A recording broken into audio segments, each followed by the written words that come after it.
Did you know that the term friend zone was popularized by a TV show?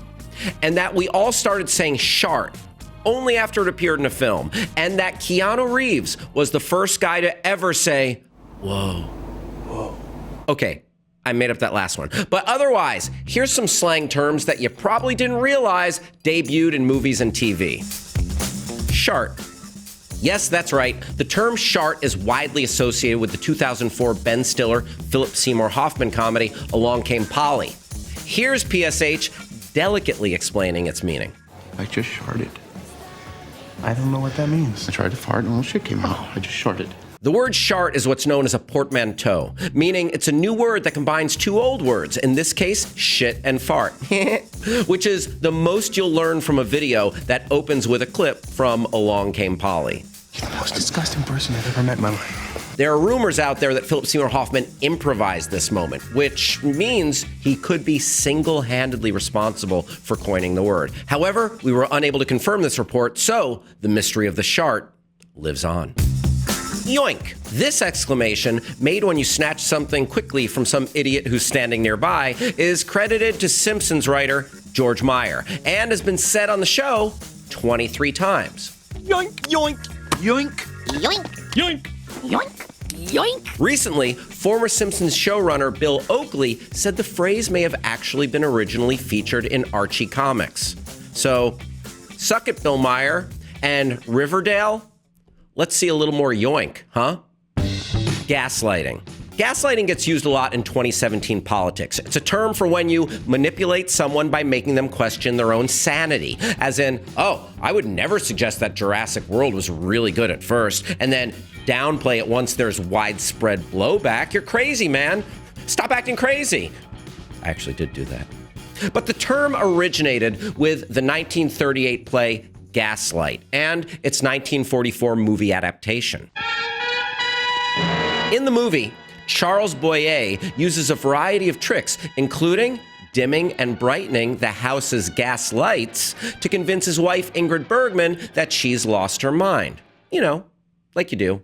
And speaking of things which I'm sure no Screen Junkies fan could possibly relate to, friend zone. When two people are friends, but one of them desperately wishes that the relationship were romantic or sexual, that person has found themselves in the friend zone. Despite what many think, this was not popularized by Sir Jorah Mormont and Daenerys Targaryen on Game of Thrones, but rather by the 1994 Friends episode, the one with the blackout, when Joey made fun of Ross's relationship with Rachel. You waited too long to make your move, and now you're in the friend zone. No. I'm not in the zone. Oh, Ross, you're mayor of the zone.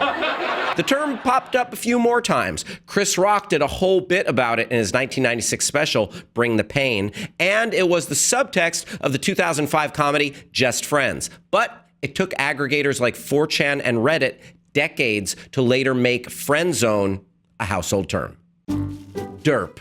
Believe it or not, the term derp, an expression implying stupidity or something foolish, originated in the 1998 Trey Parker, Matt Stone comedy Basketball. Wow, as if giving the world one of its most enduring and popular categories of sport wasn't enough. Oh, jeez. Derp. Matt and Trey liked the term so much, they started reusing it on South Park the following year. I'm your new cook, Mr. Derp. My bad. So people started saying my bad to acknowledge personal responsibility. And it dates back to pickup basketball circles in the 1970s. But it was Cher's apologies to a fellow motorist in 1995's Clueless that brought the expression to mainstream acceptance. Watch out for the bike whip! Oops, my bad. We also consider including as if in there, but most people still remember that's from Clueless. Also, the other Clueless classic, Rollin' with the Homies. Teabagging. Maybe earmuffs or ask any sensitive parties to leave the room. We'll wait. Okay, so teabagging can either refer to a man dragging his balls across someone's face or dipping them straight down onto the person's face. You know, like a teabag. Trust me, just like a teabag. The term apparently originated as a popular dance at Baltimore gay clubs, which is where John Waters heard it before including a reference in his 1998 film pecker. No teabagging, you know the rules. No balls on foreheads. The term's debut in Pecker made such a splash, teabagging was being discussed on Sex and the City just a few years later. We have a teabag situation. Oh, I understand. Just breathe through your nose. And now it's become standard practice for anyone who recreationally enjoys poning noobs at Halo. Yeah, brah. Bucket list. It seems almost impossible to believe, but the use of bucket list to mean a list of things that you want to do before you die was popularized by the 2007 film of the same name, The Bucket List. Yup, that one with Jack Nicholson and Morgan Freeman. We're supposed to make a list of all the things we wanted to do in our lives before we kick the bucket. Before the movie, bucket list was a term used in computer programming. The first recorded usage that lines up with its current meaning can be found in the 2004 book, Unfair and Unbalanced, The Lunatic Magniloquence of Henry E. Pankey, which is a 100% real thing that I did not just make up. Open up a can of whoop ass. Some terms are so specific, you know there's no way they just came to be organically. Someone must have said that first. Sadly, a lot of these terms are lost to history, but not the idea of cracking open a tall, frosty container filled with ass kickery. That's from the 1983 Chuck Norris film Uncommon Valor. Boy, you smoked a whole can of whoop ass. Yep. That's Randall Tex Cobb threatening a young Patrick Swayze. The term was also used by Keith David to threaten Ben Stiller in 1998's There's Something About Mary. Don't let me have to open a can of whoop ass on you, yeah? Introducing whoop ass cans to a whole new generation. Paparazzo. We may think these photographers, or photogs if you're like some cool entertainment industry type insider, following celebs around as a modern phenomenon. But the term comes from the 1960 Fellini movie La Dolce Vita. Paparazzo, guarda che non scherzo, senti davanti. Walter Santesso plays history's first paparazzo in the film. Fellini claims he derived the term from an Italian phrase describing the irritating sound made by a flying mosquito. The film's screenwriter, Ennio Flaiano, insisted that he made up the term, and it's based on the name of a local clam that reminded him of a camera lens. You know how you look at a camera and you think, that looks like a local clam I just saw. That makes sense.